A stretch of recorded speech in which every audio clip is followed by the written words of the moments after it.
I wasn't blind. I just desperately wanted not to see. When I proposed to her, somewhere deep inside there was already anxiety, quiet, almost polite. It didn't scream, didn't interfere with life. It simply lifted its head from time to time. Whenever I caught something cold and distant in her eyes, I told myself it was character, independence, strength. I knew she had a life before me. I knew there were men in that life. And I kept convincing myself that the past was not a sentence. Thomas had been part of my world long before her. We grew up together, fell together, drank together, sat in silence together. I trusted him the way one trusts a brother. That's why jealousy never crossed my mind. That's why I failed to notice the small things, lingering glances, jokes that were too familiar, the ease with which they shared silence. The truth appeared by accident, not like thunder, like a knife laid on the table, a phrase, a stranger's voice, a half laugh. Well, you know, she and Thomas back then, before the wedding, I remember my ears ringing, as if the world suddenly turned padded and dull. I didn't grasp the words right away, only the feeling that something inside me collapsed without a sound. She slept with him, with my best friend, at the very time she was already saying yes to me. I didn't feel anger, only shock and a strange sense of relief, because the puzzle finally came together.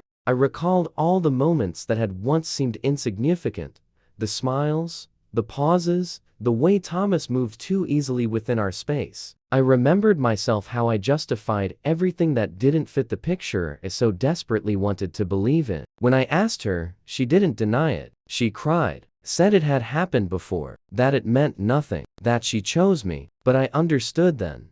A choice is not words. A choice is actions taken when no one is watching. I knew it from the beginning. I simply chose to believe the version that was more convenient for love. I got married, yes, because sometimes people go all the way not out of hope, but to stop running from the truth. From that day on, I lived with a woman I had understood too late, and with a friend I had lost before I even realized he was no longer mine. After that confession, the house changed. It was the same, and yet completely foreign. We lived together like people who had accidentally ended up under the same roof. She tried to be attentive, cooked dinners, touched my hand, asked if I was tired. I answered calmly, almost gently. I smiled, but inside me, something fell silent forever, like a mechanism that can no longer be repaired. I didn't reproach her. I didn't return to that conversation. I didn't demand explanations, because I understood one thing.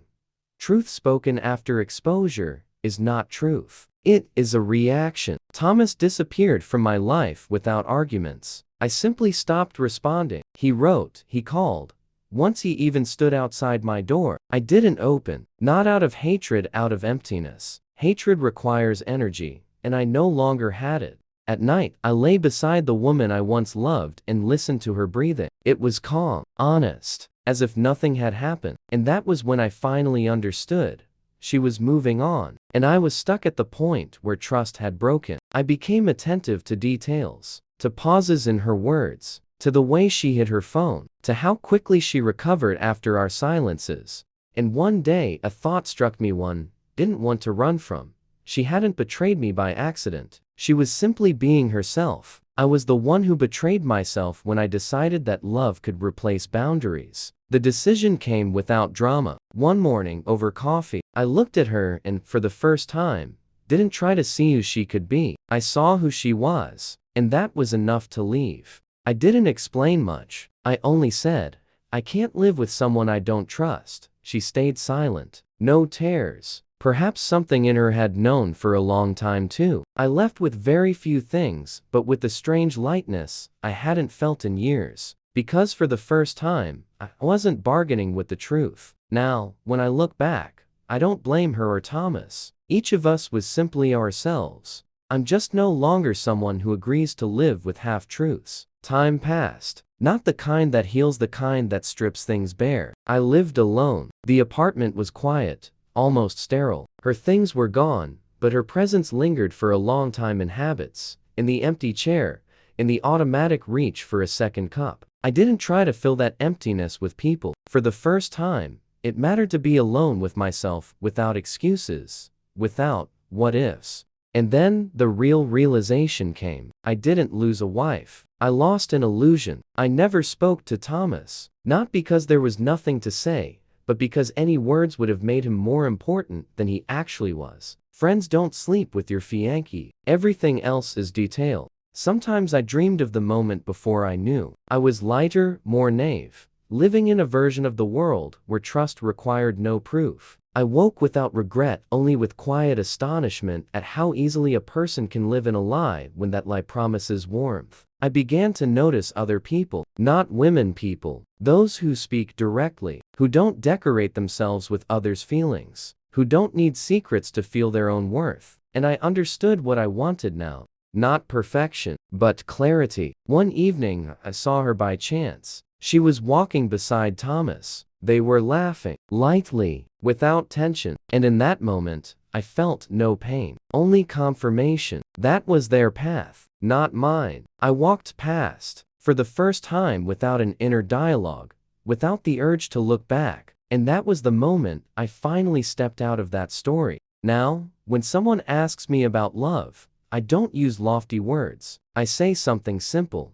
Love is when you don't have to close your eyes in order to stay. Because if you're forced not to see, you've already betrayed yourself. And I no longer know how to live that way. Several years passed. I learned to notice silence, the kind that doesn't frighten, but speaks. I learned to see people as they are, and to accept them without trying to reshape or fix them. She sometimes returned in my memory not as pain, but as a lesson. I remembered her not with the desire to bring her back, but as an example of what I no longer want. In Thomas, I could no longer even remember the sound of his laughter. Only a strange shade of relief remained, the feeling that now I know what trust truly is, and how not to trade it for illusions. One evening, I sat on the balcony, looking at the city glowing with millions of lights, and thought, how many times do we give ourselves to people without knowing that they made their choice long ago? How many times do we close our eyes because we are afraid of the truth? I exhaled, and I felt freedom, not the kind that comes from revenge or reckless decisions, but the kind that is born when you choose yourself for the first time without fear, without regret. I'm no longer afraid to know, I'm no longer afraid to see, and most importantly, am no longer afraid to move forward. Because now I know. Truth is not what causes pain. Truth is what sets you free. And I walk on, leaving behind everything that once broke me, leaving behind those who could not be honest with me. I walk not toward new love, but toward myself. Because for the first time in my life, I am truly free.